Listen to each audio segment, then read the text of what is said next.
Dave, while you're here, I'm gonna hold Megan's feet to the fire a little bit. What's that? Okay, so she's mad at me because last week she came in and pitched me this whole idea of Jey Uso turning heel and being John Cena's last opponent. I think it was a couple weeks ago. Okay, 2 weeks ago. And it was a good pitch. So in the moment, I was like, oh, I like this. And then, And I brought up Roman and Roman's past. But it was a well-done pitch. It was well thought out, so I was on board. And then, the next time she turns on the radio or my podcast or whatever, she just hears me talking about how you'd have to be an idiot to think Jey Uso's turning heel. I think that was yesterday. Was that on yesterday's show? Oh, yeah. But Dave, every time I watch Wrestling with Sam, which is often, during Jey Uso's entrance, Sam goes, ugh. God, I can't wait till he's a heel. Yeah, I go, look at this. Everybody's yeeting with him. Oh, clearly he should be a heel. Way to go. And he rips Great me pick. The entire time Jey Uso is on our screen. Right. I'm being personally attacked by Sam Roberts. It's kind of harsh. Though, listening to your show yesterday, you made a great point with that hot tag. Like, listening to the audience with that hot tag, it's like, wow. Yeah. But it's not... Everybody's there to see Jey. Like and we get blinded because we read the internet so much. I think it's the same thing with Cody. I agree. I think it's the same thing with Cody, where people are like, he's you got to turn him heel now. Do you look at the faces of children when he's coming down the entrance ramp? I mean, I said it's just, what sound does the audience make? Yay! All of them, loudly. Like there's if you're getting that reaction, you don't go, oh, we should change it. I agree with you, and I think Jey Uso's character is so much fun. And Cody Rhodes, Fanatics Fest said it all, Sam. The amount of children we saw doing the Cody Rhodes entrance, of course, was and the insane. amount of children we saw doing the Jey Uso entrance. But when I presented the idea, I was just excited about launching into 2026 with something different. No, but I will say to back Megan on this, that it would surprise some people, like not the smart fan, but people would be shocked and surprised by it.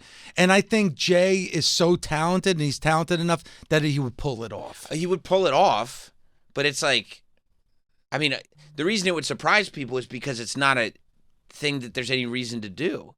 I think that I also think that Jey, instead of turning heel, like using this moment of transition that he's in to become this guy that actually finally is standing on his own, that's the move, because now all of a sudden people love him even more. On the internet, they're going to obsess over his neck breaker. Yeah, you know what I mean? In real life, it's true. Real life, nobody cares about the neck breaker. And I don't know your take, Megan. Like, I was really surprised by how many people did not like that match between Jey Uso and Punk on Saturday night's main event. I thought it was great. It started off slow, but that's fine. You want to build to the end of that match. I really enjoyed that match.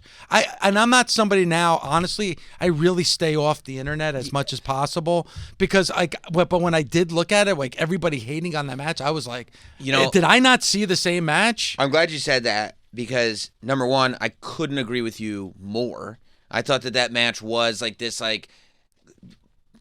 classic story. It was a story match where it was a world title match where you start slow, feeling each other out, not sure. You pick up, now you're doing each other's finishers, and then in the end we go Act 1 is nice and long, Act 2 starts to heat up, and then you have a real quick and high energy Act 3, and now there's a new world champion. And if that's the story that you're telling, if the story that you're telling is no cheating, no interference, no outside, no excuses, CM Punk's the world champion, that is the story that should be told. But I also love the other point that you made, which is Saturday night's main event was the first time that I really, because I've been thinking about it, and I was like, what is the, and I'm watching it, and I go, I'm enjoying this show.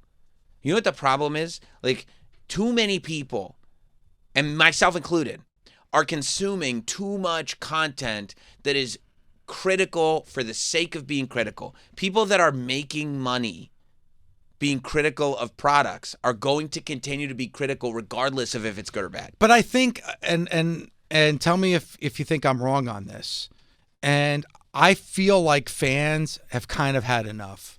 like I think we've kind of hit the wall when it comes to, the quote unquote dirt sheets and being overcritical of stuff. I think fans have had enough. Like, I just feel like it's ridiculous. Well, and I think too, having a platform like this helps. You know what I mean? Because you can actually hear, like, everybody on your show, people here, like, who clearly love wrestling. Like, and it doesn't mean that you love everything.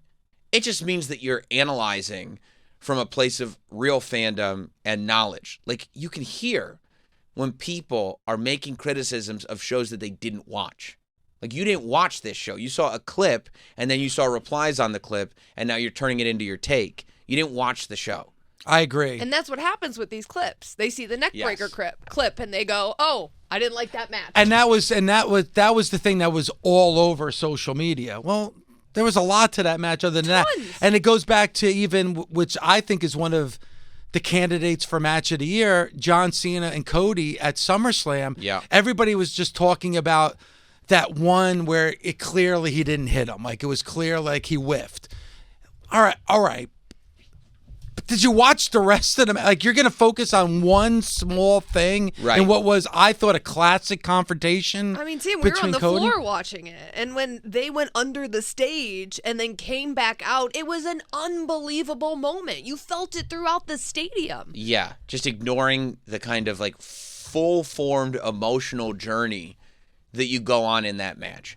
And even with Jey Uso and Punk, it's like people's ability to ignore the fact that, look, like, whether you, like, fantasy booked yourself into something that was never going to happen anyway, or, whatever it is that the hang-up is, are we all going to pretend that CM Punk winning the World Heavyweight title legit and now being the World Heavyweight Champion of Monday Night Raw is not a massive deal? Were you not here 2 years ago? Were we not having these conversations? And this is what drives me nuts. And I remember we had Nita Strauss on, guitarist. She said, like, if Stairway to Heaven came out today, it would come and go and nobody would care. And this is one of the greatest songs of all time. If the Road Warriors are around now, or Dusty Rhodes was around now, I'm talking about major names. Road Warriors are regarded as the greatest tag team of all time. Dusty maybe the greatest babyface of all time. If they were wrestling now in 2025, no way. Fans would destroy the Road Warriors. I mean, do you think everything? Let's just talk about. How about just Dusty as a booker? Was everything that Dusty booked perfect? No, he was insane. No, but the good stuff was great. Yes, and I've argued about some of his decision making on Busted Open about that. If he would have done this instead of this, it would have been such a bigger moment. But you don't sit there and go like, who destroyed Crockett? Dusty. Yeah, no, like what does that? What do you? I mean, do you like wrestling? But I'm saying, that's what I'm saying is like. Come on, we're all supposed to be wrestling fans. Like, obviously you can be critical. I'm critical. Of course. You're not going to love everything, but let's the world is not burning. Like, pro wrestling is as big, maybe you can make the case the biggest it's ever been. I just did a sales meeting where pro wrestling, I think for the first time, maybe other than even, you know what? I'm not even going to count the Attitude Era. This is the first time where pro wrestling is actually, the mainstream actually embraces it. That's right. Sponsors embrace it. Corporate America embraces it. I think this is the first time we could have ever said this in the history of pro wrestling. I would agree with that. And media as well, sports media. Yes. Like the fact that, like, it wasn't that long ago that WWE was just trying to get a sniff from ESPN. Like, it wasn't that long. I mean, the Attitude Era, where gates were through the roof and merch was through the roof, and, like, in terms of being a part of pop culture, it was through the roof. But you still couldn't get the ad revenue on those shows. Pro Wrestling Nation 24/7, Sam. You wouldn't have a radio channel, dedicated to wrestling. Because they said this. Well, that's that wrestling stuff. Yeah, that's that wrestling stuff. Exactly. Stuff. And then going back to your point really quick, and I'm sorry, I don't mean to talk so much, but you're making some great points. By the way, I wouldn't have invited you to stay if I didn't think you were going to talk so much. Okay. You know what I mean? We've known each other for a while. Dave Lagreca's here, and he has nothing to say. He's going to speak a little bit, but we're going to monopolize the conversation. Listen, I was surprised that CM Punk won the World Heavyweight Championship on Saturday night's main event because I thought it would happen on a bigger stage, right? Okay. Like at Survivor. All right, but But I'm not angry at the fact that it happened on Saturday night's main event. Like, come on. You know, people will complain, yeah, Saturday night's main event is like a glorified house show. But now you have a world heavyweight champion crowned on Saturday night's main event, which tells you any given Sunday, anytime you're watching WWE programming, something could be. How could you complain about that? First of all, glorified house show gets on my nerves just as much as anything in wrestling. I don't understand because it's on network television. Well, I mean, that's a massive platform. You know what a glorified house show is? It's a PLE. Like, I mean, I don't know. I don't even know what. But like, you know what I'm saying? Like, people will say that. Yeah. But then they'll get angry that, well, this should have happened at WrestleMania, or this should happen at Survivor. Well, it's a great moment. Embrace it, then look at. But also, they needed a world heavyweight champion because True. of what happened to Seth. And also, where is it going?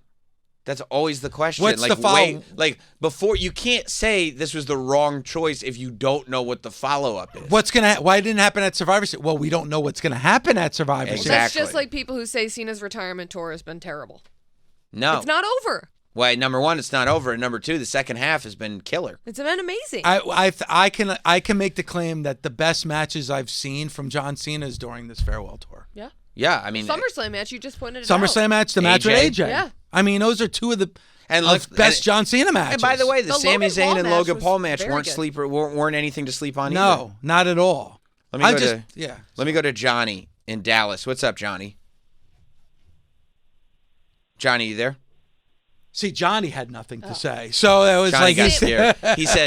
He says constructive criticism is needed in wrestling, but I think he knew that we were going to eat his lunch because nobody's saying. Should I try? Is he there? No, he's gone. Sam, I loved your fantasy booking of the last time is now tour. Right. And but you did forget something that I think would be very fun. Okay. R-Truth. In the In the tournament, yeah. Well, he's already gotten 2 John Cena matches. Well, I would just like an R-Truth moment.